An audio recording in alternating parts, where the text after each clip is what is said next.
Anyway, we can talk more about Kyle in a bit. The Right Opinion, or James, thank you so much for coming on, man. I wasn't very familiar with their content, with your content, but Chiz told us about it last week, and so I did some digging, some due diligence, watched it.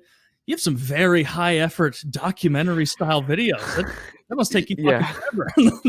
I mean, it does take me a little while for sure. I can take some time. Takes not too long to script, actually. Normally the most grueling process at this point is once you're editing it. Well, I'm not editing it, but once it's in the editing process, post edit, then you're trying to arrange it all together, and I'm incredibly pedantic, so we're going through it and we're rectifying any errors. That's when it can get very, very painstaking. I'm quite a fast researcher and writer. I just tend to write down my thoughts in like a video essay kind of mixed with a spoken word style, and it just kind of like comes out on the page for some reason, and it works normally. Do you ever get like 10 hours into researching some online YouTube pedophile, and you just are like, what am I doing? Yeah. Oh, I have moments of clarity when I realize that I am truly insane. And what's been the worst thing you've covered? I'm not super familiar with your content. I kind of like was thrown in today, so I didn't get a chance to check out anything. But Austin Jones, man, I had to go over the legal case, the documents, and I had to look at the actual like discussions between Austin and the underage individuals. Can you fill me in for who he is and like what his Austin Jones, Austin Jones is this kind of musical artist, kind of very YouTube musical artist though. He was kind of your bedroom pop boy wonder, had the very swished back blonde hair. He was a good-looking guy. He was everything girls dream of. He's I'm gonna call him like 19 years old or something. James probably knows better. And he sang these like lullabies that 14-year-old girls went bonkers over. Yeah. Oh, he's in prison. Yeah, he's in prison now. And what happened was he got called out for a load of shit back in the day, back in 2015. People were making Twitter threads, and basically they were trying to prevent him from getting any further traction, but nothing was done about it. And then he suddenly blew up even more, because what he did is he started doing these like compilation acapellas, and what he'd do is he'd do very, very multifaceted layers of just him doing all these different parts and then putting them in together, medleys in a way, and they were very impressive, and they blew up, and suddenly he had even more younger individuals in his DMs, and the content got even worse, and he had a terrible run-in with the law in the end, because he said and did some terrible things that haunted me for a while after. Did he meet girls like in person? Like, because I remember that he would text them, he would ask for twerking videos and stuff like that. But how old are these girls? Just I don't know. They were 13, 14. I think maybe younger, but I don't want to obviously say anything without certainty. But I know they definitely they were definitely 13's plenty young. Yeah. I like how James, you're like, now I don't want to make him sound any worse than he is. That's me though. That's me. I'm very, very cautious, and but they were very young, and it was awful. Those conversations, because they had them all laid out obviously for the evidence, and it was very, very, very obvious manipulation. It was very condescending language, and he was kind of pandering to their fan style, like, "Oh, if you're a good fan, you make me. I've had a really bad day, so all you gotta do is send me these twerking videos." It's that kind of thing. That kind of thing. Yeah. Kind of fucked up. I've had a He rough was day. nuts. Send to me Yeah. child porn. Good lord. Exactly that. It was messed up. It looks like that's what he got hit for. Is he pled guilty to the receipt of child pornography? And it sounds like what you're saying is he just manipulated a bunch of kids. Yeah. He used his like star power and standing to completely fucking manipulate them. Jeez. So did he like actually molest any kids, or did they not? I don't think that he has ever been convicted or investigated for that, though I don't think he has. I'm pretty certain he hasn't. I try and move on from these topics once I've done them, but I don't recall anything about that, and I think I would have if he had. So yeah, I think it was all over. I think it was all over online. But back in 2015, he actually did make a video. Maybe it was 2015, maybe it was a bit after, but he made a video responding to these claims, and he was like, he spent ages just going over his life story and all these family tragedies, and then he just downplays it so awfully, and I can't remember it all, but it was probably one of the worst response videos ever. But once again, because his audience at that time were very gullible, there wasn't enough of a clear-hearted narrative against him. It kind of just swept under the rug, and he continued doing these shenanigans, and in the end, it just escalated to something even worse. So eventually that it was left the terrible. realm of shenanigans and became a felony. Yeah. Exactly that. Do you ever worry that you're canceling a guy? Like, this guy's a monster who we don't need to feel bad for, right? Like, cut and dry. It's okay. Fuck this dude.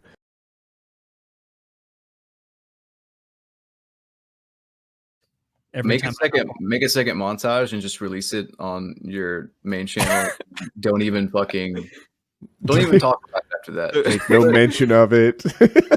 That's a good fucking idea. I can do that for my next April Fools, maybe. Your channel's exploding. I haven't done April Fools. I saw you had 6 million views last month, something like that. Yeah, no, it was really good couple months. It's going well when you release a video that you think, oh well, this is just going to be like a throwaway video, one for the fans that they're going to enjoy, but it's not going to get any traction. Suddenly that one's doing really well as well, and that was the point where I realized that actually things are going quite nicely right now. I think maybe partly due to everyone being at home, or a lot of people being at home at least, and having a bit more time to themselves. I'm currently working on a very, very, very long video, which, if it's out in time, will maybe give people something more to watch. But it's going to be a one-off thing, because it's just things are going well, and make hay while the sun shines. Take advantage of it. But yeah, I'm really, really enjoying making content currently. I found a good topic to do, and when everything's flowing right, it's good. The last few days were kind of garbage because, as I mentioned earlier, I have this ear problem. It's pulsating in the inner ear, which it's very irregular, very random. It makes no sense at all, but it's really fucking irritating because it's in your ear, and it drives me insane.